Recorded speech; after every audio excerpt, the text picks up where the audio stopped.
Hey everyone, welcome back to the channel. Today I'm excited to be joined once again by Dr. Peter Rogers, who is a Stanford undergrad, Northwestern MD, and Harvard Medical School trained physician. You probably know his background.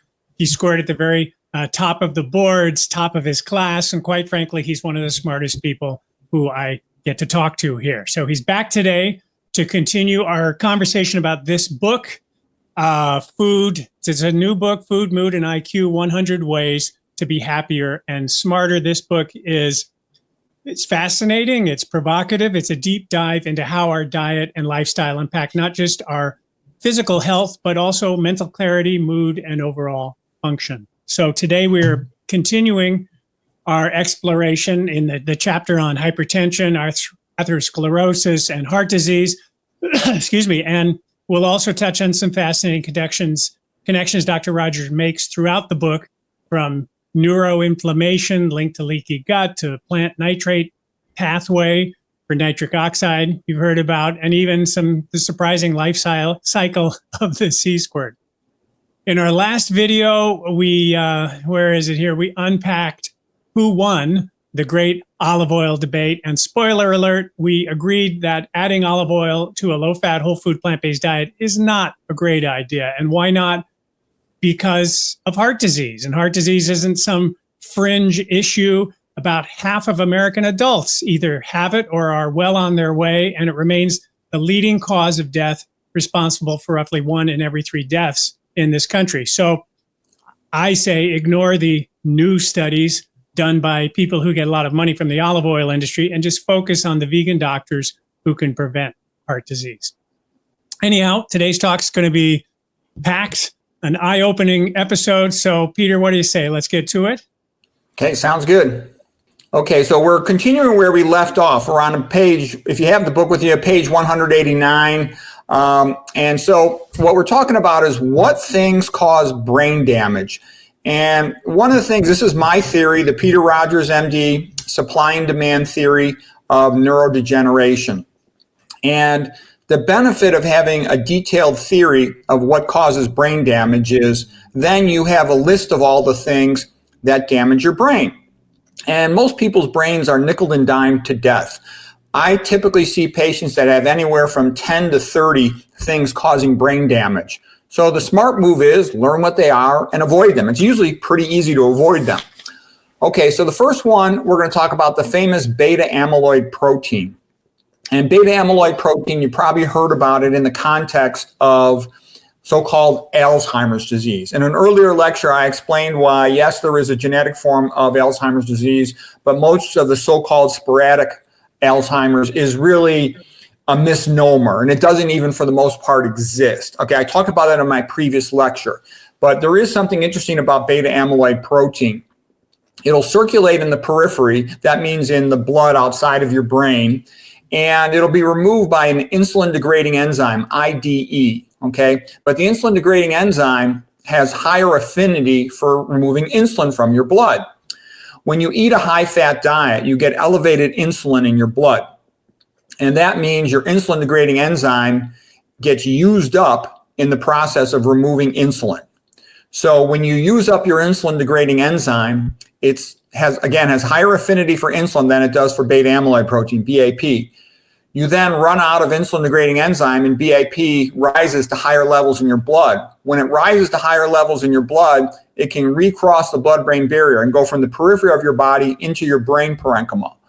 And then it causes activation of the microglia in the brain parenchyma. The microglia are the brain security guards. You could call them macrophages, central nervous system macrophages. They're usually called microglia. And they activate the microglia. So that is not good. The security guards, in a sense, are always checking, is there any problem? Is there any problem? And when they bind to microglia, it activates them. It's almost as if a security guard hears a very loud noise and something breaks in the other room, and they're like, well, what was that? And now they're really hyped up. When they get overly hyped up and activated, they will start to release toxic chemicals because they think there's an infection and they want to sterilize the area to kill the invading bacteria.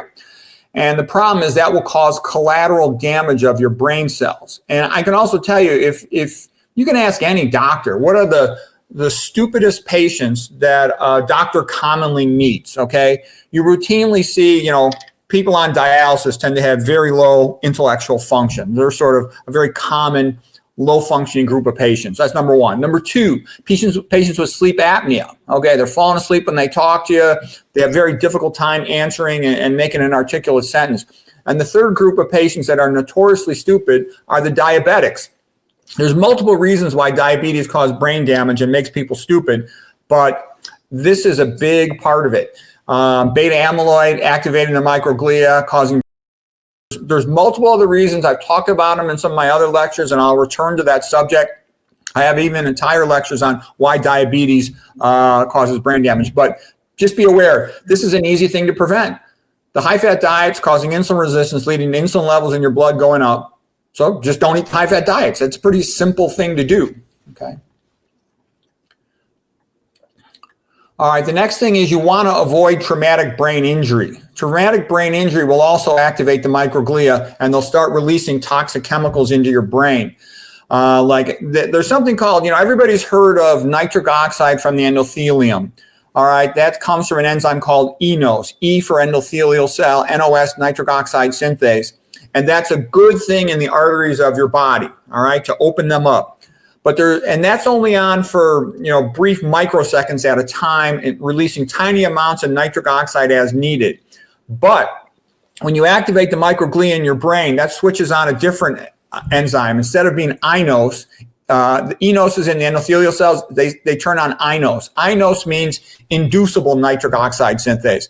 And that can produce massive amounts of nitric oxide going on for minutes and hours, just trying to kill the entire vicinity of that security guard to make sure no bacterial infection gets into the brain. So you want to avoid traumatic brain injury as best you can. And if you or someone in your family experiences it, they need to take a lot of time off. They need to really avoid any recurrent trauma to the brain because it's very fragile. The second concussion effect can cause much more severe brain damage, okay? So this is another reason why I think, when you're helping to choose a sport for your kid or for yourself, you want to avoid anything with head trauma. Anything with head trauma is bad. Like women, they should not be divers. They're smacking their head against the water all the time. Soccer, I think, is one of the stupidest sports. Your kids go to practice and a grown man kicks a ball at their head. If somebody said, I'm going to kick a ball at your kid's head, you wouldn't say, no, don't do that. That's wrong. But just because he's on the soccer team, all of a sudden it's okay, and they do that over and over again in practice. No. And there's a lot of head trauma in football and boxing and some of these striking MMA sports. They're really bad for the brain. The next thing is traumatic brain injury causes leaky gut. And it simultaneously causes leaky blood-brain barrier, which is a bad combination because the bacterial endotoxins getting through the leaky gut increase intestinal permeability. They also then get up into the area of leaky blood-brain barrier, and they can cause more brain damage. In the center of a brain injury or stroke, let's say my fist is the center, that'll be a core infarct or dead brain. Surrounding it, you have what is called a penumbra. Penumbra means twilight in Greek. And that is dysfunctional brain because of the acute injury, but it's potentially recoverable. So you want to optimize everything after a stroke, after a traumatic brain injury, so that the penumbra brain can fully recover. Okay, so that means you want to eat, the high fiber plant food diet, so you maintain your blood-brain barrier, you maintain your gut barrier, you don't have leaky gut, okay, and you want to avoid recurrent head trauma. So that's not widely known. Current practice in most sports is really not in the athlete's best interest. You can see there's tons of football players that are, especially the ones that play professional, of course, CTE, chronic traumatic encephalopathy. Okay, and I can tell you, neurologists don't know these things. You'd be amazed how little neurologists know about the management of traumatic brain injury, excitotoxicity, because I talk to them all the time. I'm the person who teaches neurologists, okay? They're my friends. I like them. They mean well. They really want to do well. They just don't know these things because it's not in their textbooks. I've gone through the 1,700-page textbooks of neurology from Harvard and other Ivy League and fancy medical centers. I can tell you they're a joke. They'll have like 1 or 2 paragraphs on excitotoxicity. It should be like 200 pages. It's probably the most important topic in all of neuroscience for protecting brain cells. Okay, ethanol induces iNOS, inducible nitric oxide synthase, again, from your microglia, okay, and from your astrocytes. So ETOH means alcohol, and you're also increasing other toxic cytokines like nuclear factor kappa B. So alcohol causes brain damage. When I look at brains of alcoholics, the brains are shrunken, little pickled brains. Not good. And they're activating these same microglial pathways that when you get excessive nitric oxide released by inos from your microglia, you'll then activate something called the no pathway. That's a nitric oxide peroxynitrite pathway. All you need to know is it causes brain damage. You don't want it. Okay, I'm going through a couple papers here. This is going to be a little more familiar. When you have leaky gut, some bacteria will get across the spots of leaky gut where you lack a tight junction. The most common cause of leaky gut is not eating enough plant foods, a lack of dietary fiber, because the good gut bacteria in the gut, they make short-chain fatty acids out of the fiber that goes into the enterocytes, the gut lining cells, to make tight junctions. Then the tight junctions keep the gut lining cells close together so nothing can break through. But when you have an absence of a tight junction here, TJ here is a tight junction. These are enterocytes. All right, so bacteria can get through, and bacterial endotoxins especially can get through. The classic bacterial endotoxin is LPS, lipopolysaccharide, from the gram-negative bacteria.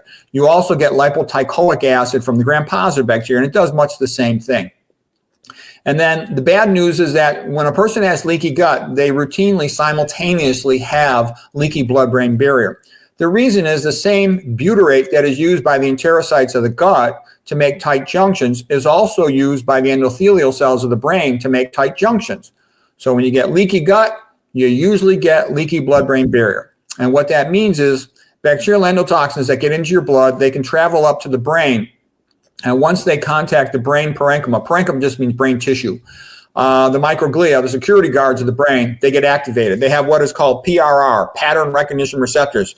Incoming LPS, bacterial toxin. To them, the immune system does everything by braille. It feels. Okay, so bacterial endotoxins, that's a activator of bacterial pathway. Brain is being invaded by bacteria, release toxic chemicals, sterilize the area, protect the rest of the brain, accept the collateral damage to the local brain tissue. So the bottom line is when the microglia is activated by these bacterial endotoxins, it starts releasing heavy-duty amounts of nitric oxide, in such excessive amounts that they become very pro-oxidant. You're going to form superoxides, and you're also going to end up getting what is called these peroxynitrites. And what they're just trying to do is sterilize the area, stop the bacterial invasion. And the brain cells in that area are going to be damaged by that. That's collateral damage. And this is neuroinflammation. Neuro means brain, inflammation. So what I'm trying to say is, like Hippocrates had said, a tremendous amount of disease begins in the gut. And I would even say it this way. When you get leaky gut, you drive your immune system crazy. It starts having to hyper react all over the place. It's not made for that. It's not used to that. And it's causing collateral damage in your organ systems, in your brain and your kidneys and other locations. Okay. And I think Jeff has a good quote on his veg store site. He says, fiber is life, pharma is death. And I'm telling you, you need to get your dietary fiber.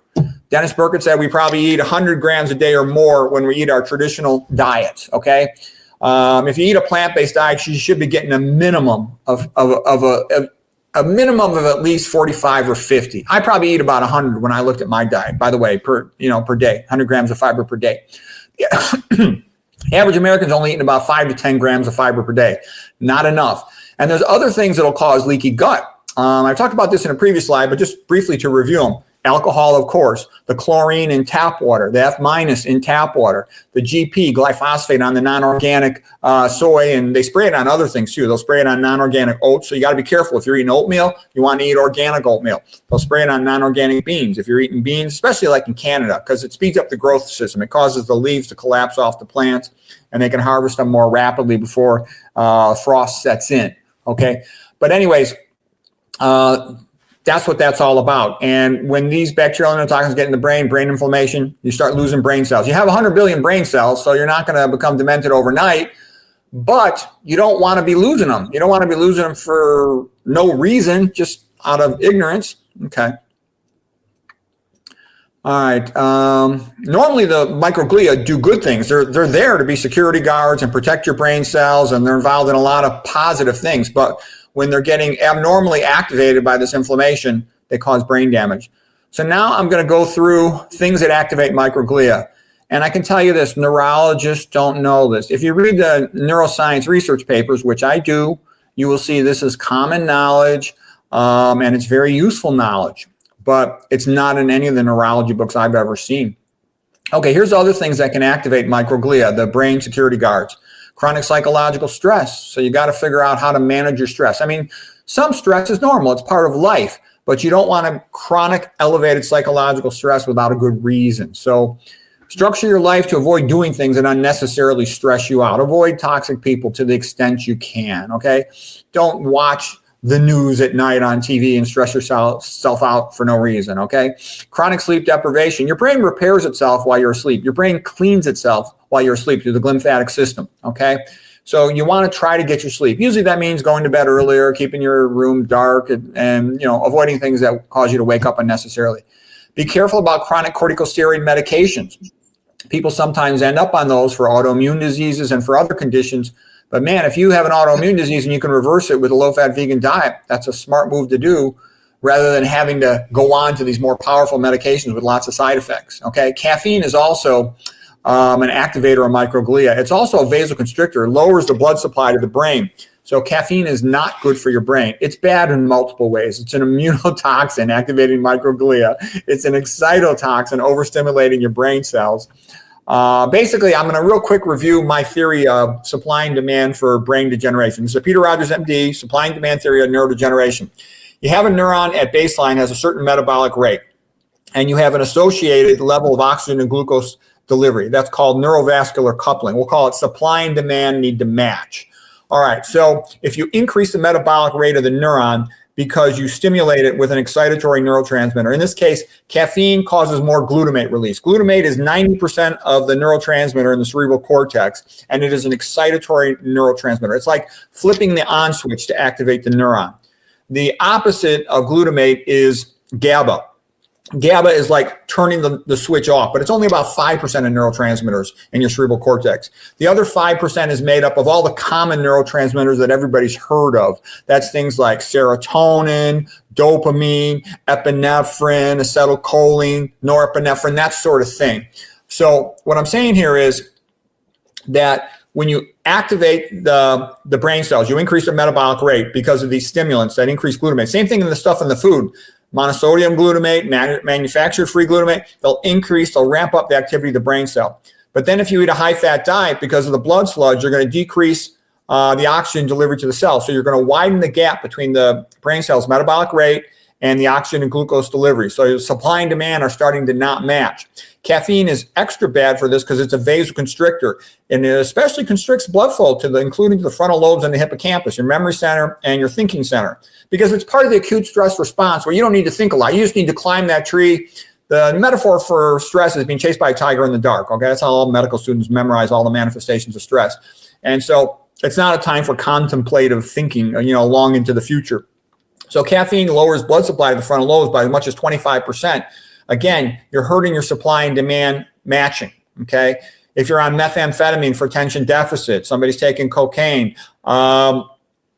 If you're on, I meant methylphenidate for attention deficit, or methamphetamine is a substance abuse. All of those things are going to separate the scap. If you're eating processed food, you're getting more glutamate, more metabolic stimulation up here, okay? If you're eating a lot of dietary sodium, it's a vasoconstrictor. So that's going to drop your blood supply to your brain. You're going to keep widening this gap. Once this gap gets too wide, these brain cells will die. What these brain cells need to do in order to survive, it's kind of like, imagine you had a boat, a rowboat with a hole in the bottom, and you're just bailing the water out because you can't fix the leak. Well, you better bail that water out pretty fast or the boat will sink. The equivalent thing happening inside of a neuron in its cytoplasm is that it needs to pump out calcium, and the calcium is always pumped out against a gradient because the extracellular space is 10,000 times higher calcium concentration than the cytoplasm of the neuron. So it needs tons of ATP. You always need ATP energy when you're pumping against a gradient of concentration of that particular element, in this case, calcium. Okay, so what I'm saying is your mitochondria have to work. They have to be Johnny on the spot. ATP, ATP, ATP, ATP. So you can pump, get that calcium out of the cytoplasm before the neuron dies. And what I'm saying is processed food is full of mitochondrial inhibitors. The classic one is just plain old fungal inhibitors, mold inhibitors, because they want the processed food to stay on the shelf for a long time before the fast food place sells it to somebody or the store sells it to somebody. So when you eat processed food, you're eating mold inhibitors, and those can inhibit your mitochondria, okay? We talk about beta-amyloid protein and how high-fat diets will lead to beta-amyloid re-entering the brain, activating microglia.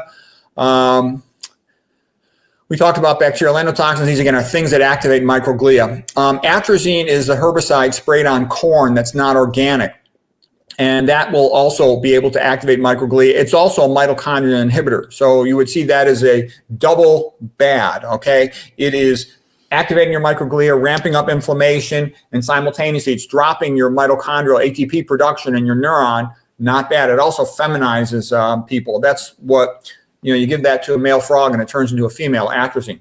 And that's on your high fructose corn syrup, your cornstarch, all that stuff, non-organic. It's not a good thing, okay? So you're typically be exposed. A lot of people, they're eating non-organic food, not eating, organic single ingredient plant foods. And so they're having all these mitochondrial inhibitors. They can't make the ATP. So the gap between the neuron's metabolic rate and its ability to receive and generate energy gets wider and wider. Brain cells start dying. When I look at all these brains, what I see in the vast majority of cases is just a shrunken atrophic brain. That's what you should be afraid of. I can tell you, I've looked at many tens of thousands of demented brains. Vast majority of the patients, they're both diabetic and they're hypertensive, and another 5% are one or the other, hypertensive or diabetic. And a lot of times I think it's because they didn't include it in the chart. All these other causes of dementia are relatively uncommon. It's uncommon for a demented patient not to have those two things. Yes, you can get it from pure trauma. Yes, you can get it from a thiamine deficiency. You can get it from straight alcoholism. There's other ways to get it, but I'm just telling you, the vast majority of it, those are really the gateway diseases. Diabetes and hypertension leading to atherosclerosis, plugging up the arteries of the brain. We talked about TBI and inhalation of fumes. You got to be careful about inhalation of fumes. If you're in the kitchen, turn the exhaust vent to suck it out or open the window, or better yet, just boil your food. I boil all my starches. I don't ever have fumes in the kitchen.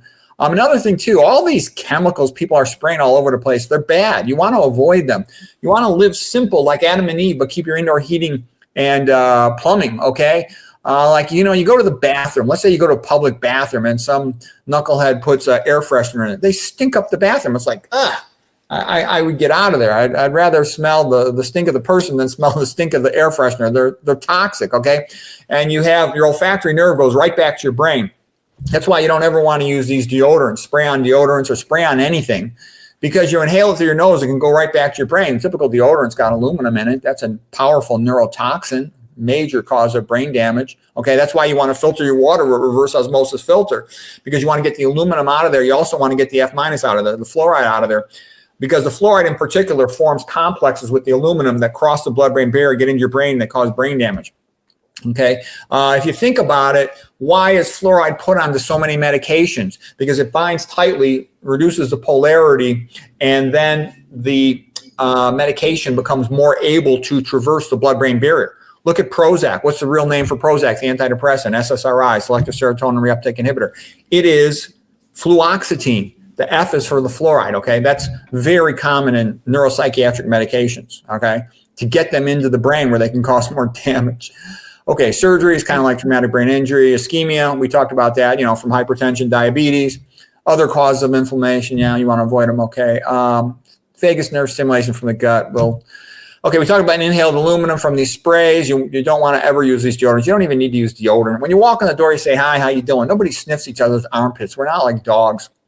I talked about mercury also activating microglia, and it's also an intermitochondrial membrane inhibitor, like a complex 1. And, that's going to be on your high fructose corn syrup. They used to advertise, the corporations, high fructose corn syrup as a preservative. They wouldn't say it's a preservative because it contains mercury in it. They would purify it through a chloralkali vat, and it would routinely have mercury in it.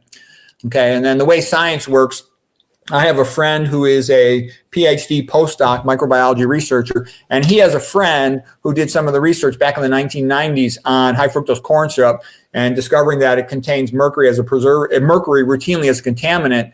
And he published that paper. He was immediately fired from the university. The big food company just had him fired from the university. So that's why I'm saying, that's why it's so hard to find out the truth about popular commercial foods, is because if a researcher crosses the line and publishes negative information about them, they routinely will have them fired from their university jobs. The universities are in cahoots with big food and big pharma because that's where their money comes from.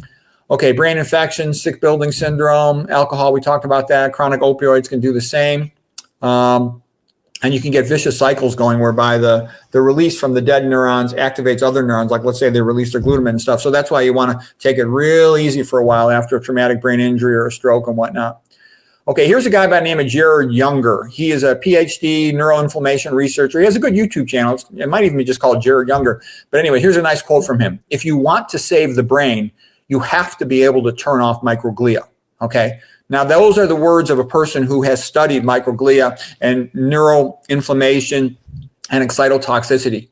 You don't want your brain microglia hyped up. That'd be like your security guards going crazy and overreacting to everything, okay? You don't want that. All right, here's examples of excitotoxins, things that overstimulate neurons. We've pretty much covered most of these. I mentioned MSG, monosodium glutamate, and MFG, which is actually more common nowadays. MFG means manufactured free glutamate. All that means is you take a protein, which is like a pearl necklace, okay, of amino acids, and you process it. You process it by, it could be ultra-pasteurization. There's a lot of ways to process it, and you break up the individual amino acids so they're now separate from each other. They're freed up, which means you have free glutamate. Glutamate is amino acid. And when it's freed up, it'll bind to taste receptors in your mouth as well as along your digestive tract. And our ancestors worried about starving, okay? So when they encounter glutamate as a source, they're like, oh, gee, we found a protein source, because they're afraid they're going to starve to death. So to them, that was a good thing, and it activates reward neurotransmitters in your brain. That's why they put it in the food, because it makes the food taste good. You can put that on stale food and the food will taste like it's fresh, processed food. So they put tons of it in processed food. That's why I never eat processed food, never, ever. I never eat anything. I only eat foods with a single ingredient. I only eat organic. I only eat 100% vegan, and I never eat anything with oil in it, not one drop. Because I want to be healthy. I'm 61 years old. I don't have any medical illnesses. I don't take any pills. I want to try to keep it that way. You don't have to get fat, sick, and stupid. Everybody thinks in America that's normal. I can tell you, I'll read a brain MRI and I'll say moderate amount of perivascular flare hyperintensities, most likely due to chronic small vessel atherosclerotic disease. That would be a typical brain MRI report, a sentence in there. Okay, what I'm basically saying is there's a whole bunch of small silent strokes. Okay, and I'll tell you what the patient is told by their internal medicine doctors: normal aging. To have a bunch of silent strokes is considered normal aging. And it is, because that's what I see in most older patients, okay? I usually see about at least one by the time the patient's 60. Don't get me wrong, I see some patients who are 80 with zero, none, okay? But they're super common, and some patients will have over 100 of them, all right? These little tiny strokes, pop, pop, pop, pop, pop. Reminds me of a metaphor of a guy named Ehrlich. He was a sort of a famous population biology researcher, and he made a metaphor called the rivet popping metaphor. And he said, imagine you have an airplane, and each day you just pop out one rivet from the wings or the fuselage body of the airplane. He says, the plane is going to keep flying for a long time, but sooner or later you're going to have a big problem. And that's kind of like what it is having these bad habits. You don't want to have these bad habits. You're going to be exposed to some things like EMF that you can't even control. So you want to control everything you can control and optimize it. Be as good as you can. Socrates had said, the best thing we should do is try to be the best we can become. Meaning that you're constantly striving to optimize your health, because as you get older, you get more fragile. So the way you can counteract being more fragile is improving your health habits. And you want to do that. You're going to be making less endothelial nitric oxide to keep your arteries open. Your immune system's not going to function as well. When I look at all the old people, CTs of for example, the head and the neck, I look at the lymph nodes. The older the person gets, the more the lymph nodes are shrinking down, the weaker the immune system is getting. That's a big part of why older people have more cancer. So what you want to do is keep on living with all these healthy habits, so you'll maintain good immune functions. You'll maintain good arterial endothelial nitric oxide, okay? I mentioned that the mitochondrial inhibitors will decrease the cell's ability to produce ATP, so you can't pump out the calcium, which is the equivalent of an excitotoxin, because you can't turn off the current calcium. SERCA inhibitors do essentially the same thing.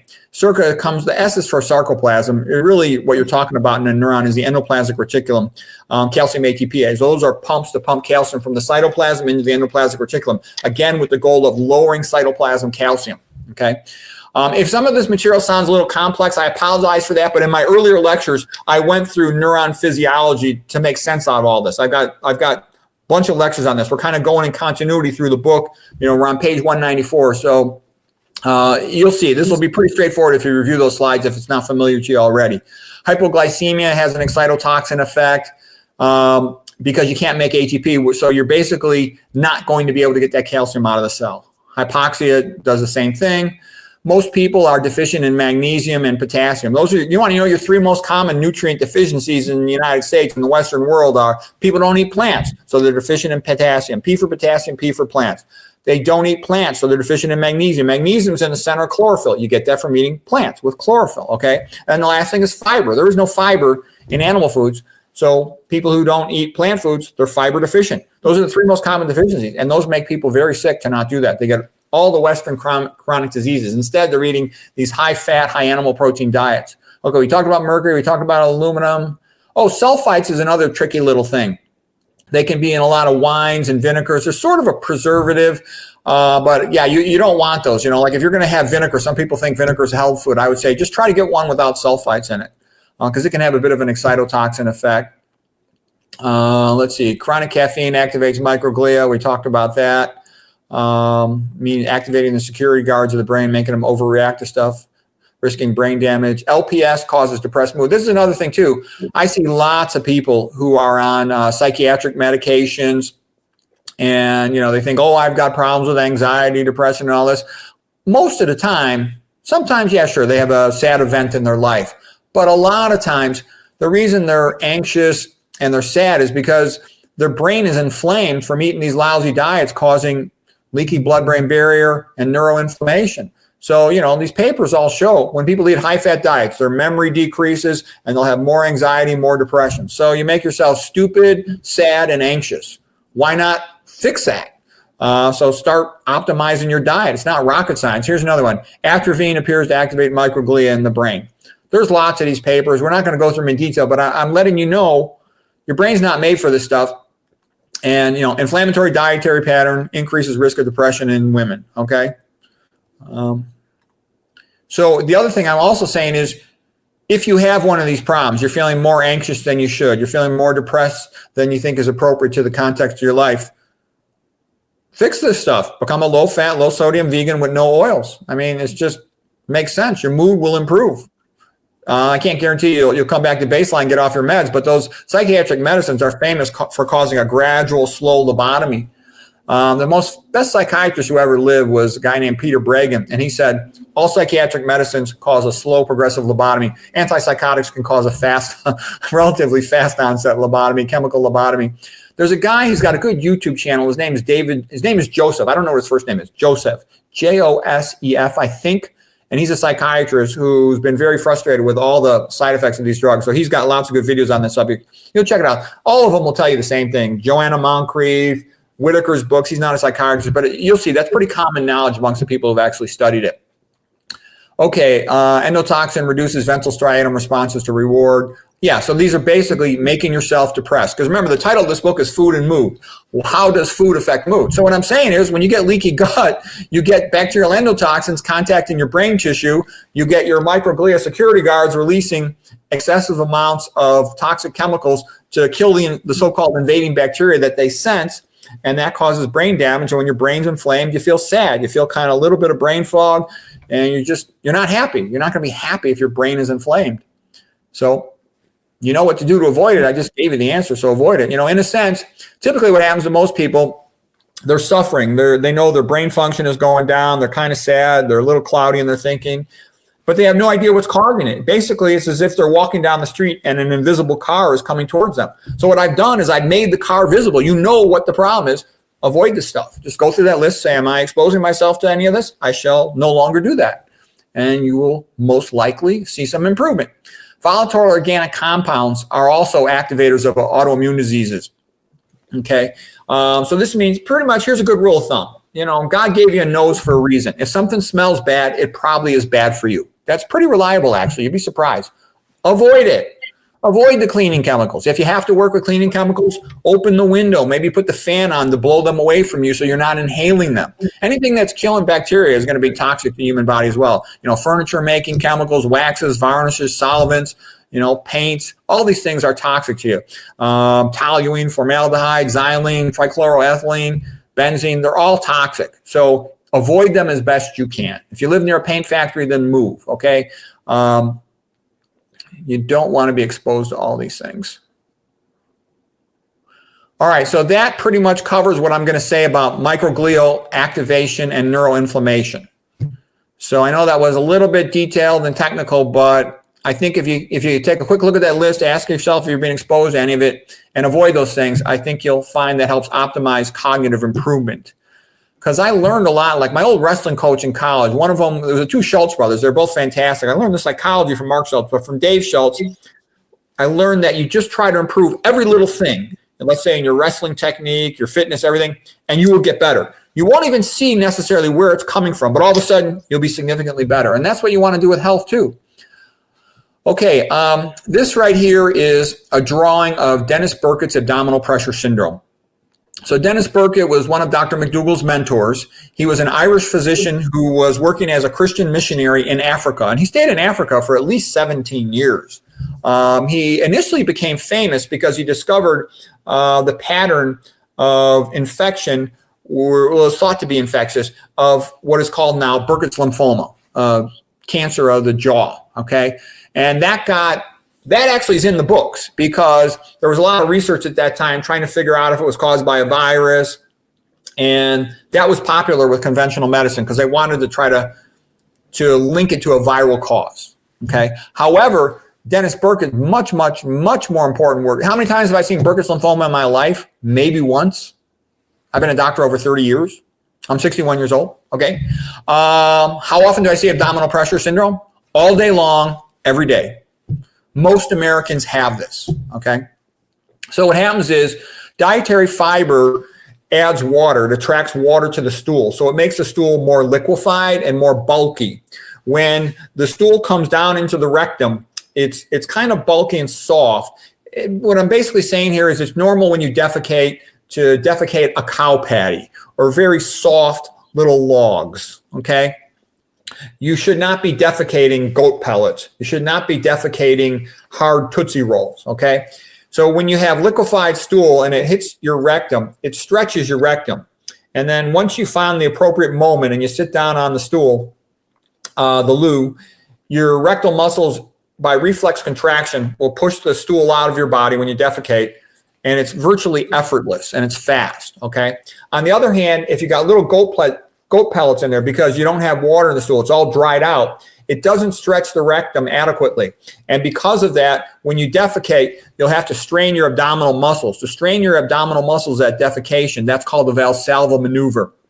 And if you're doing that every day, every time you defecate, you're constantly transmitting increased back pressure into your abdominal cavity, okay? So chronic back pressure from Valsalva maneuver at defecation pushes on everything in the abdomen. It pushes on the stomach, and it starts pushing the stomach into the chest, and it widens the little hole in the diaphragm called the esophageal hiatus. And then when the stomach pops into the chest, part of it, that's called hiatal hernia. Then gastric acid refluxes up into that upper part of the stomach. The lower esophageal sphincter, which normally keeps the esophagus separate from the stomach, will become a little loose, and you'll start getting this acid causing inflammation of the lower esophagus gastroesophageal junction. And that's called GERD, gastroesophageal reflux disease. It is super common. As the lining of the esophagus changes, it becomes something called Barrett's esophagus, a change in the lining, a metaplasia, and that's a precursor to increased risk of esophageal cancer. I see a lot of esophageal cancer. That's the mechanism for it, okay? It used to be smoker-drinker cancer. You know, they're all alcoholic drinkers and smokers, but nowadays it's much more common to get it just from GERD and gastroesophageal reflux, okay? All right, so that's the first thing to be aware of. The next thing is the defecation, straining Valsalva maneuver, back pressure on the veins of the rectum. So you get more rectal hemorrhoids, more blood on the toilet paper, and then you're scared. Oh my God, go to the gastroenterologist. They do a colonoscopy on you and stuff. It also pushes back pressure down to the veins of the leg, and that causes varicose veins. So you don't want varicose veins, eat your fiber. The back pressure is transmitted to the veins of the scrotum. It'll cause a varicocele. The varicocele will heat up the scrotum, and that can cause infertility, decrease sperm production. The back pressure is transmitted into the sigmoid colon, the distal part of the colon where it connects with the rectum, and it'll cause little outpouching between the muscle layers. These outpouchings are called diverticuli, and when you have multiple diverticulosis. occasionally one of these will pop. And this is very common. You see this every week in any Western hospital will have a couple patients every week with diverticulitis. One of these pops, and now you spill stool into the adjacent fat called the mesenteric fat. It's extremely painful. If it's a big perforation, you can get free air in the abdominal cavity. You can get abscess formation. I've drained tons of abscesses. I was an imaging-guided surgeon before I became especially a neuroradiologist, before I became most interested in the nutrition component of medicine, okay? So I back in my previous life, I drained tons and tons of abscesses of the abdomen. And that was one of the most common reasons was diverticulitis with colonic perforations. Okay, another thing is appendicitis. Again, normally the stool on the right side of your colon is like a question mark. It starts down here in the right lower corner, comes up, and this is the right colon, transverse colon, descending colon or left colon, then it goes into the rectum and it comes down. So that looks like a question mark. Anyways, normally the stool should be liquefied on the right side of your colon. But in a meat eater, somebody who doesn't eat enough fiber, processed food eater, the stool is very dried out over here. And you get little rocks of stool called appendical lith. Lith means stone. It's in the appendix, and it'll block the outflow of the appendix. You'll have mucus secreting cells along the lining of the appendix, and that mucus goes up into the cecum, the ascending colon goes around, you defecate it out. But when it's blocked by an appendical lith, the mucus keeps coming into the lumen, but it can't get out, so it stretches until it pops. That's appendicitis. I've had patients where I've had to drain 7 abscesses in their belly because they got a perforated appendicitis. Whereas what Dennis Burkett would say is he'd virtually never see a colon cancer. Also, you have slow transit time of the food stuff. And when you eat a high-fat diet, you get more bile secreted. And because of the slow transit, you form these what are called secondary bile acids. And they're very toxic to the colon lining. They increase your risk of colon cancer. In addition, the fiber provided, the good bacteria would convert those to short-chain fatty acids. And the butyrate has an ability to protect besides making tight junctions, it also protects the colonic lining cells and enterocytes from developing colon cancer. It's highly protective of that.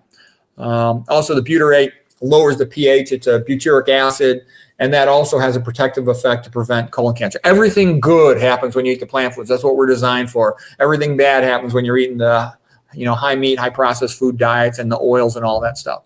Those are some of the things that also predispose to leaky gut, those oils, the emulsifiers in processed food. An emulsifier is something that holds the lipid and non-lipid phases together so that the food looks the same when you purchase it off the shelf as it does a couple days later, rather than everything kind of separating. Okay, you get more hernias, inguinal hernias, groin hernias, periumbilical hernias. The same patients, because they're typically eating a high-fat diet, they get more gallstones. Dennis Burkett said in 17 years working in Africa, he only removed 1 gallstone. In a Western hospital, there's a couple, cholecystostomies, gallbladder removals every week. So they're super common. And they take the sigmoid colon out for this diverticulitis. They do that every week in a Western hospital. Okay, so anyways, that's abdominal pressure syndrome. Dennis Burkett and his colleagues figured that all out, and it is super common. It's ubiquitous. Okay, and the same thing goes with all the other bad stuff. It goes with fatty liver, it goes with coronary artery disease, coronary artery calcifications. I see this all day long, every day. I expect to see it. Okay, so that was the scoop on that picture. Now we're sort of finishing up this chapter, and I'm kind of throwing a couple different things in here, but I'm also trying to give you the psychological understanding of why low-fat vegan diet makes sense and how you optimize your health. Okay. I look at a lot of brains, and I commonly see this normal variant. Okay, first of all, I'm going to show you what the typical patient has. Most commonly, let's say about 19 out of 20 patients, they're going to have, or maybe 9 out of 10. I don't know the exact number. I just know from experience because I've seen many thousands of these, tens of thousands of these. You'll typically have small posterior communicating artery. ICA means internal carotid artery. This comes up at the base of the brain. This is a circle of Willis. These are the big arteries at the base of your brain. Internal carotid artery comes up into the brain, splits into the ACA, anterior cerebral artery, MCA, middle cerebral. Trust me, what I'm telling you is going to be super useful to you. I know this seems esoteric and detailed, but it's fundamental to understanding health, what I'm telling you here. This is important. Okay, then you have the posterior communicating arteries, which connect the anterior circulation coming off the carotids to the posterior circulation coming off the vertebral arteries in the posterior brain. the vertebral arteries come together. Here's the vertebral artery. Here's the right vertebral artery, left vertebral artery, and they come up to form the basilar artery. By the way, whenever you look at a brain MRI, brain CAT scan, CTA, whatever it is, you're always imagining that you're walking into a room and the patient's feet are facing towards you. So this has to be the right, this has to be the left. So that's how you always know what right and left side is in an anatomical drawing that's done correctly, or a CAT scan, MRI, ultrasound, plain film. Okay, so anyways, the point of the matter is that most of the time in an adult, the posterior communicating arteries between the anterior circulation of the carotids and the posterior circulation of the vertebral-basilar circulation is going to be small, if visible at all. But in some people, let's say 1 out of 10, 1 out of 20, you'll get a large posterior communicating artery. We call it a PCOM, posterior communicating artery, that connects the carotid to what is called the posterior cerebral artery. Normally the PCA, posterior cerebral artery, comes off the basilar. But when the PCOM is big, it only comes off the ICA typically, or has just a tiny communication with the basilar. And here's the relevance. When you got bilateral PCOMs that are fetal type means you continue with embryologic anatomy, you haven't changed to an adult anatomy, then you get a very small basilar artery and verts. Okay, we call it a hypoplastic vertebral basilar system. When you have this system, a small amount of mural atherosclerosis along the wall, it will plug up the penetrating arteries of the brainstem. I see this every day, by the way. Okay, and I'm letting you know what this means is don't mess around, get your act together, because if you don't, you might have this anatomy and then you're screwed. Okay, so let's say you got a persistent fetal PCOMs with an associated hypoplastic vertebral basilar system, meaning a small basilar artery, small verts. What that means is it only takes a tiny bit of atherosclerosis on this vessel to occlude the pontine perforating branches to the brainstem, and you will stroke out your brainstem or your cerebellum. Okay, I see that every day. Okay, it's real common. So you don't know what you got unless you get a CT angiogram of your brain or an MRA angiogram of your brain. You don't know if you have this. So it's best to assume that you have it and just keep your act together. Eat a very healthy diet and manage your habits and everything as best you can, and then you're unlikely to ever have one of these. Okay, and you have the same thing in the heart. You'll typically have, here's the ascending thoracic aorta. Okay, right when it comes off the heart, off the left ventricle, you have the left main coronary artery bifurcates into the circumflex and the left anterior descending. Okay, but you can get a normal variant with a third branch there, ramus intermedius. The relevance is that means the circumflex and the LAD are going to be smaller than they normally would be because they don't have to supply this heart tissue in this area. What that means is it's going to be harder to pop a stent in there. What that means is a smaller atherosclerotic plaque can occlude those vessels, can occlude the myocardial perforating branches coming off of there. And again, you don't know if you have this anatomy unless you get a cardiac cath, coronary angiogram, or you get a CT angiogram. So it's best to assume that you have it. Okay, so if you assume that you've got unfavorable anatomy to increase your risk, then you will be more careful. Like here's the intramuscular branches, the microvasculature, if you will. The big arteries that everybody knows the name of, those are the epicardial coronaries, left main, circumflex, LAD, right coronary artery, okay? So you want to protect all the arteries of your heart, and you want to assume you have the ramus intermedius or other normal variants, okay? And the smaller the branch, you can't bypass to a real small branch. You can't stent a real small branch. You got to forget about it. The only way you can treat these things, there was a real good paper. The author's name is William C. Roberts. So William C. Roberts, that name is worth knowing. He has a YouTube channel. You could I think it's just his name. You could type into your browser, William C. Roberts. And he was a cardiac pathologist. He's out at Baylor in Texas and real big heart center where DeBakey was and all these big names in heart surgery. And he wrote like a fantastic paper. It was sort of his legacy paper. It came out around the year 2000, something like that, where he studied about 2,000 autopsies of patients who died from heart attack and related problems, like ventricular fibrillation, often arrhythmia. Anyways, the conclusion he came to was that coronary artery atherosclerosis, it's always diffuse, always diffuse. That's an important statement because quite often patients are told you've got single vessel coronary artery disease, we're just going to stent this one, we're just going to bypass this one. And he said, no. When you do an autopsy on them, they always are diffuse. It's always in all the arteries of a similar severity. Cardiac cath underestimates the severity of coronary artery narrowing due to atherosclerosis because they're comparing what they call the stenotic narrowed segment to an adjacent segment that is also diseased. So they underestimate the severity of stenosis. Typically a 50% stenosis at cardiac cath, he says, is 75% stenosis at autopsy. And so what that means is the fact that it is a diffuse process. You can't fix that with a stent or surgery. You can't bypass every last little spot. And typically the plaques that rupture and occlude a coronary are not the ones big enough to stent or to think worthy of bypass.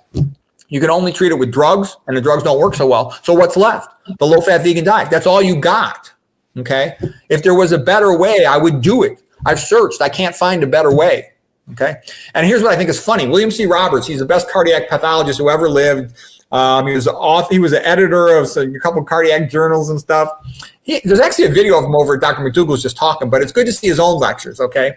And he often repeats the same lecture over and over, so you don't need to watch all of them. If you just watch 2 of them, you'll probably have seen most of what he has to say. But I still make that point. It's diffuse. It's a diffuse process, meaning you cannot win the game. There's no other way to win the game, really, than going low-fat vegan, okay?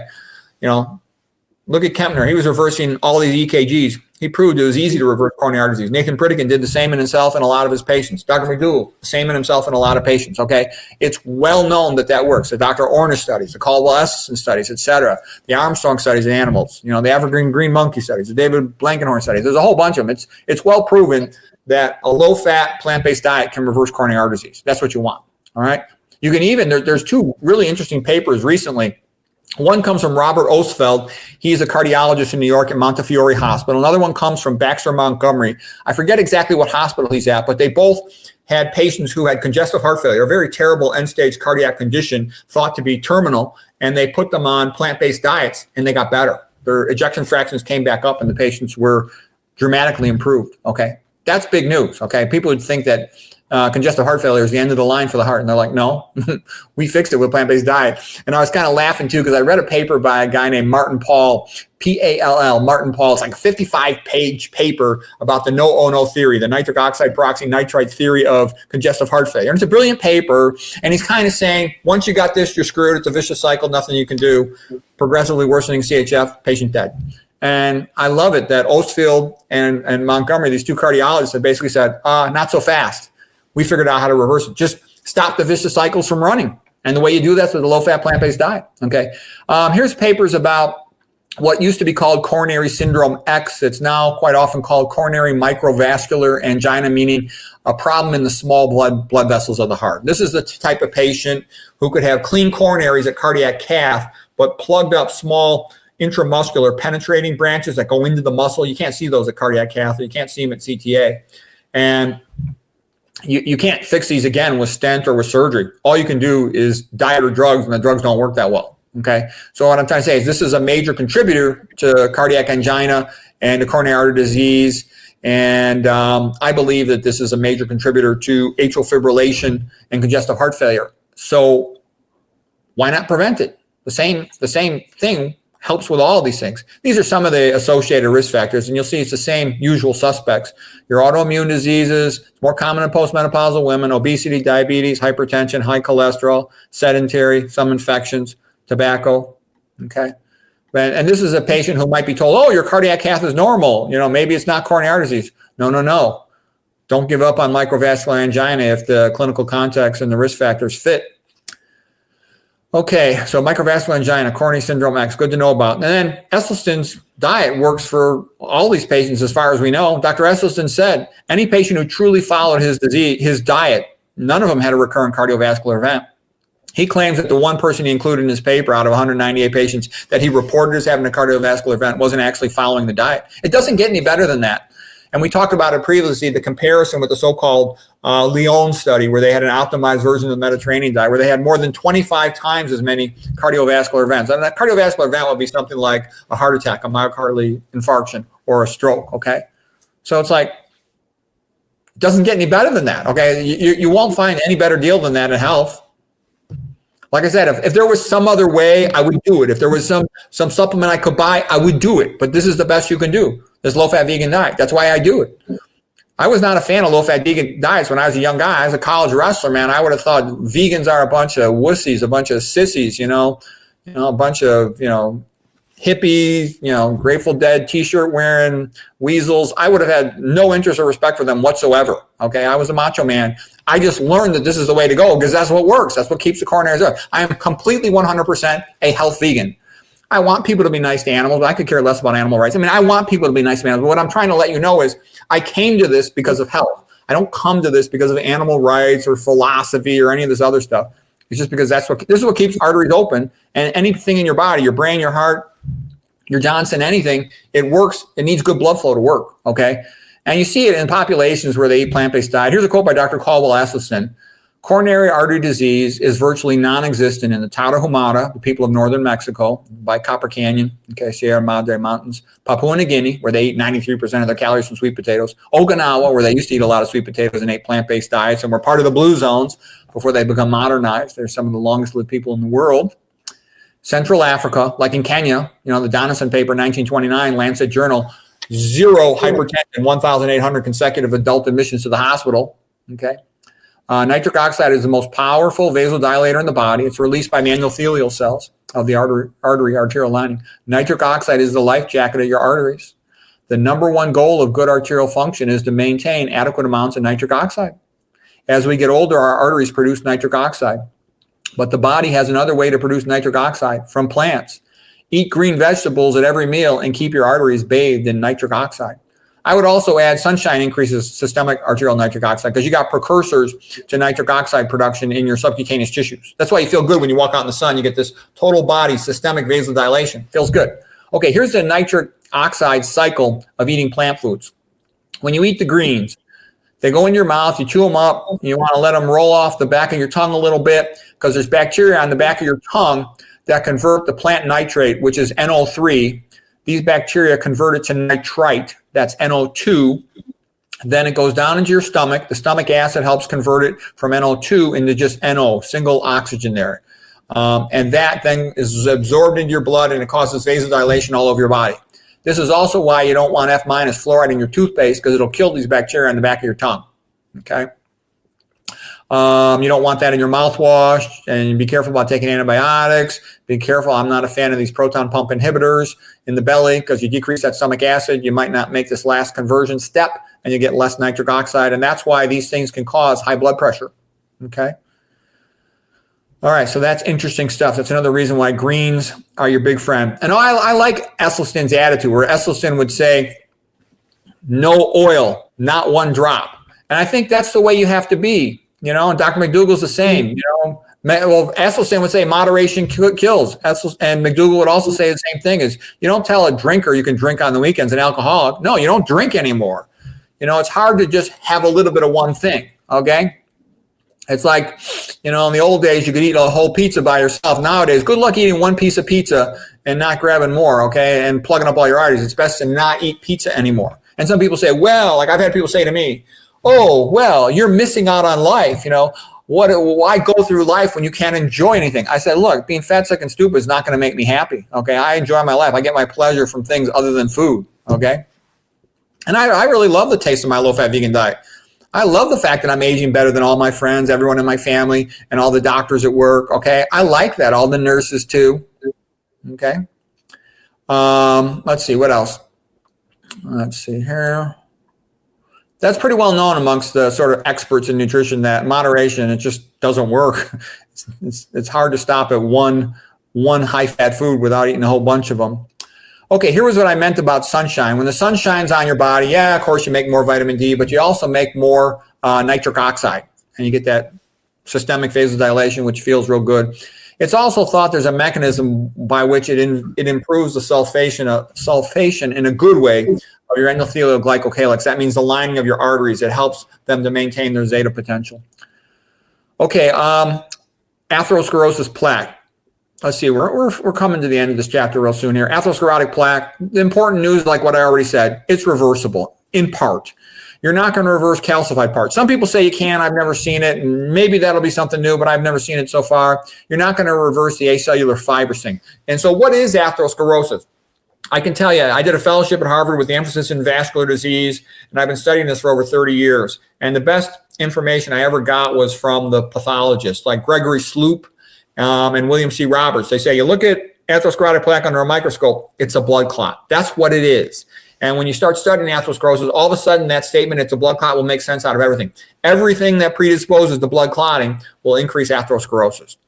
All right, and then what happens is the clot forms, then the immune cells come into it and they try to reabsorb it. So it becomes, that's called organized when the immune cells start to reabsorb it. Plus you have this ongoing steady state thing. You're constantly forming more clot if you have the same bad habits of a high fat, high sodium type diet, for example.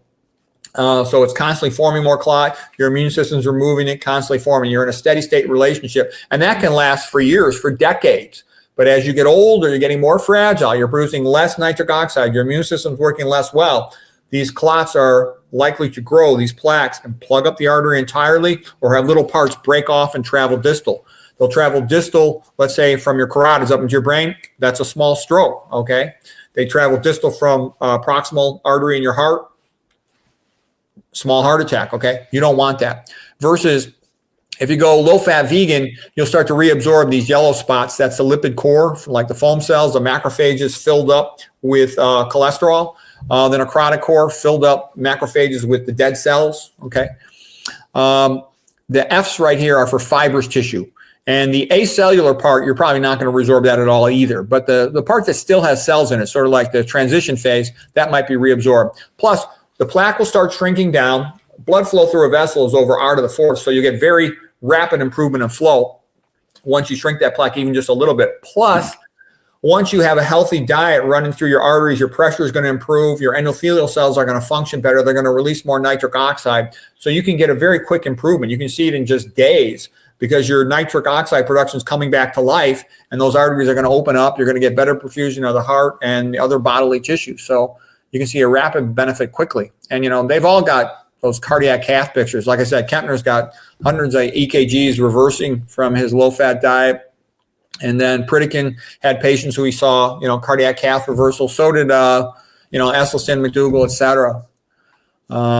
Let's see. Here is, you know, Kempner was reversing diabetic retinopathy, hypertensive retinopathy. Nobody thought you could do that before. Okay. A lot of people have seen the Johnson start working significantly better. So I jokingly put this picture, the resurrection of the Johnson of Lazarus upon going the low-fat vegan routine and getting some partial reversal of exercise. Oh, we did talk about stress. And I just want to say, yeah, some stress is normal. You need some stress to energize you and motivate you. Excessive amount are bad. This is called the Yerkes-Dodson curve of stress versus performance. Kind of useful if you're looking at a performance athlete or competitor in something. You want to get them in the right state of mind where they're energized and ready to compete, but not stressed out and nervous. But they got to be at least motivated, otherwise they won't be fully energized, you know? Okay, so, you know, a good attitude to rise to the challenge. You know, like Michael Jordan, he said, give me the ball. Third period, when there's only, 30 seconds on the clock, he wants the ball. He's got the right attitude, okay? Somebody else is saying, oh my gosh, I don't want to take the shot, I might miss. That's the wrong attitude. That means they're too stressed. Okay, Yerkes-Dodson curve. I'm going to show you one thing about the C-squirt life cycle, about exercise too, and how that's real important for brain function. I'm going to have an entire separate chapter on exercise, but I'll just make you one quick point about the C-squirt. When it's a juvenile, it swims around like a tadpole, and it has a brain, okay? When it's an adult, it attaches itself to a rock, and it becomes a filter feeder. And its brain is completely reabsorbed. So if you're just a filter feeder sitting around on the couch watching TV, you don't need to have a brain. That'll make you stupid. You want to get up and running. There's also something called Moravec's paradox, whereby they could make a computer do calculus, which they thought was going to be the difficult problem, and they thought movement was going to be the easy problem. And it was just the opposite. You can make a calculator, a little small computer do calculus back in the 1950s, 1960s, but they still are just barely getting robots to move like humans do. They're making progress, but what I'm trying to say is it takes far more neuronal resources to move in coordinated fashion than it does to have a simple thought up in your cerebral cortex. So what's the point of all this? Exercise has a tremendous beneficial effect to maintain your brain cells. Because when you exercise, you do all kinds of good things. You get angiogenesis, development of vessels to provide increased collateral blood flow. You get glycogen compensation. You'll store more glycogen in the adjacent support cells, the astrocytes, which are located next to the neurons, sort of the mama cells. They'll store more glycogen to provide energy for the neurons. You get more release of what is called BDNF, brain-derived neurotropic growth factor, which helps form synapses, and it has a very positive trophic effect on the neurons. So it's all good. You got to get your sleep. Don't overdo it, of course, but exercise is very good for the brain, and people who exercise, they age a lot better. Oh, here's a good quote by Voltaire. He said, "Why do animals have brains, but plants do not? Because animals move, okay? And then the next question is, well, what's the purpose of the brain? The purpose of your brain is so you can walk down a path in a forest, a jungle, a prairie, and you could survive. Okay. The brain it's made to keep you alive and to help you reproduce. Okay. So, because as soon as you start moving, you have to make a value judgment. I shall go towards the fruit tree and get something to eat. I shall avoid dangerous group of coyotes over there. You have to navigate, avoid obstacles in your path. You have to have a memory to remember how to get back where you came from. So you use a lot of resources. Okay. So it's very healthy to, be exercising. A wonderful thing is maybe walk with a friend and have a conversation, or while you're walking, listen to a podcast or a YouTube video. Go on a treadmill and read, or, listen to something educational, watch a video, whatever. All of those things are good. You'll maintain your brain. And basically, too, people don't know this, but if you look at the brain, there's about 100 billion neurons. About 70% of them are in the cerebellum, which is primarily a motor center. They're real short-length neurons. That's why there's so many of them in a small thing, for fine-tuning coordination. Like just to pick up a pen and write your name, it takes a tremendous amount of coordination, So this exercise really helps you. And they said, like, perhaps one of the most physiologic things you could do is dance. You dance with another person. You're coordinating yourself to the music and all that stuff. All that movement, it's very good for your brain, okay? All right. So anyways, that's it for this chapter. I hope that was helpful. Thank you. I'm going to give the quick review here of what you went through, or at least those that I was able to note pretty fast today. What causes brain damage? Basically, you said you're nickel and diming it, that 100 little small things add up to a big effect. You talked about beta-amyloid protein, and that most Alzheimer's doesn't really exist. Sure, there's some, situations, but in general, what's going on is you have this insulin degrading enzyme. The high fat uses that up and degrades your enzyme, and now you don't have enough to remove BAP, is it, from blood, and it can get into your brain. It causes activation of the microglia, which are basically the brain security guards. That's not good. The security guards are like, is there a problem here? And if there's a problem, then it activates things to clear those problems. It releases toxic chemicals to kill the invading bacteria, but then there's collateral damage to the brain cells. So you don't want that. You talked about three aspects that are particularly hard: insulin resistance, sleep apnea, and being diabetic. All three of those can be improved by lowering your fat. You talked about eNOS versus eNOS and the massive nitric oxide release to prevent bacterial infection. You talked about head trauma, that this is extremely important. Why are you letting your kids play sports, soccer, diving, football, boxing, MMA sports, where there can be a lot of head trauma? That traumatic brain injury can cause leaky gut. It's a huge problem. And leaking the blood-brain barrier. Alcohol causes the problems too. You talked about the no pathway and brain damage. Leaky gut is basically not enough fiber. You can't make tight junctions, and things then, break through. Bacterial endotoxins can get through. Leaky gut is basically results in leaking the blood-brain barrier as well. Again, activating those guards, releasing those toxic chemicals. The collateral damage, is harming you. It's trying to sterilize the area, but as I say, there's collateral damage. A lot of diseases begin in the gut. Leaky gut can drive your immune system crazy. You recommend 45 to 50 grams of fiber a day to prevent leaky gut. Fiber is an absolute key to your health. Look out. You gave a long list of things: alcohol, fluoride, the non-organic sprays. You can be losing cells over time for a lot of little different reasons. Brain cells, things that activate microglia. Again, you gave a very long list. I'm glad I have the book because I can sit there and go through it. But stress, chronic sleep deprivation, caffeine, methamphetamines, cocaine, chronic massive obesity, aging, excess glutamate, excess dietary zinc, beta-amyloid protein, leaky gut. Again, when you activate your brain cells through caffeine, for example, or with a high-fat diet, lowering oxygen. I'm just kind of skipping around here, different ways that are going to cause imbalances and ongoing imbalances. Caffeine lowers blood supply by as much as 25%. So you're hurting oxygen and blood supply with all these different things: processed food, stress, caffeine, and the rest of the stuff on your list. It's your widening gap between the brain what it needs and what it's doing, and brain cells begin to die. You said it's like bailing water out from a sinking ship, a ship with a hole in it that's leaking. You better bail fast or the boat's going to sink. And the cells are pumping out calcium. Mitochondria has to work ATP to pump the calcium out before the neuron dies. And processed food, again, bad for your brain. Anything with these mold inhibitors in it, that's bad for you, probably. You gave a great list of what to avoid here. As I say, owning the book is a good reason to be able to consult and remember those things. But that Alzheimer's, it sounds like it's primarily lifestyle that's going on here. You can be inhaling fumes, air fresheners, fumes from cooking. All this stuff is toxic. Never use spray-on deodorants or spray on anything. Maybe boil your food so you're not breathing fumes. So to save your brain, you must be able to turn off microglia. That's Jared Younger's famous quote you gave us. And all these excitotoxins are taking us in the wrong direction. MSG, MFG, stress, caffeine, sleep deprivation, aspartame, glyphosate, BAP, potassium, magnesium deficiency, potassium deficiency, mercury, aluminum, hypoxia, hypoglycemia, sulfates, and including in some vinegars, watch out. I couldn't write fast enough here as you went through this stuff, but volatile organic compounds, that's going to get you into those autoimmune diseases. Avoid cleaning chemicals if you can. Smells are telling you something. Open the windows, get the smell out of there as much as you can. Anything that's killing bacteria is probably toxic to you as well.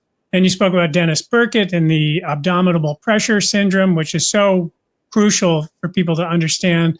Lack of fiber. You're not eating enough fiber, so you're messing yourself up. You should have soft poops. But most people are defecating hard Tootsie Rolls. They don't have enough liquid. They don't have enough fiber in there. And your poop should be effortless, basically. But if you don't have enough fiber, you're going to strain your abdominal muscles every time you defecate. And pushing is going to cause a chronic stress in the abdomen. And so many different possible problems can come from that. Just remember that fiber is health. Fiber is life. Having a dry colon due to inadequate fiber, inadequate liquid, too much oils, meat, processed food, emulsifiers, that's the enemy, basically. We talked about the arteries in the brain and that little PCOM, I guess it's called, when it's big. And basically that there are 1 in 20 people can have this genetic predisposition. That means if you have a small amount of arteriosclerosis, you can get a stroke, you can have a problem. And the best way to act towards that is act like you might be that 1 out of the 20, and therefore live a clean life and, be careful, act as if you do have that, eat healthy, have a healthy lifestyle, and then you won't have a problem. Same condition can be in the heart. So if you assume you have these conditions and live accordingly to protect yourself, then you will protect yourself. You talked about William C. Roberts' YouTube channel. We showed it briefly he's got a lot of great material on this. But you talked about small blood vessels in the heart can cause the same problem, that they can't really see these things. You can't fix them with stents or any other way. So if you're determined to have this problem, then there's drugs that don't work very well, or there's diet that does work pretty well. And Dr. Esselstyn's diet works for pretty much all of these heart problems.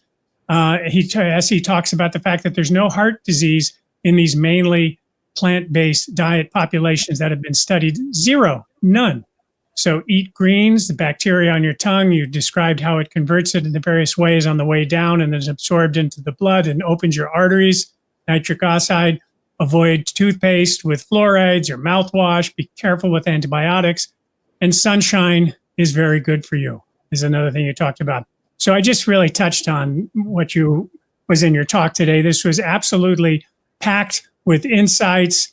Once again, a huge thank you to Dr. Peter Rogers for sharing his time and his brilliance and his deep understanding of how food, lifestyle, and even sunlight and stress, things like that, affect not just our hearts, but our minds and our overall health. If you enjoyed this conversation, please be sure to check out the last video where we tackled the olive oil debate. And of course, don't forget to grab a copy of Dr. Rogers' book here, which is just so invaluable. Just so much more in here that we haven't covered, but we'll be back again. Leave a comment below if you have a question or topics you'd like us to delve into in the future. Don't forget to like, subscribe, and share with anyone you know. That's it. Thanks for watching. We'll see you next time.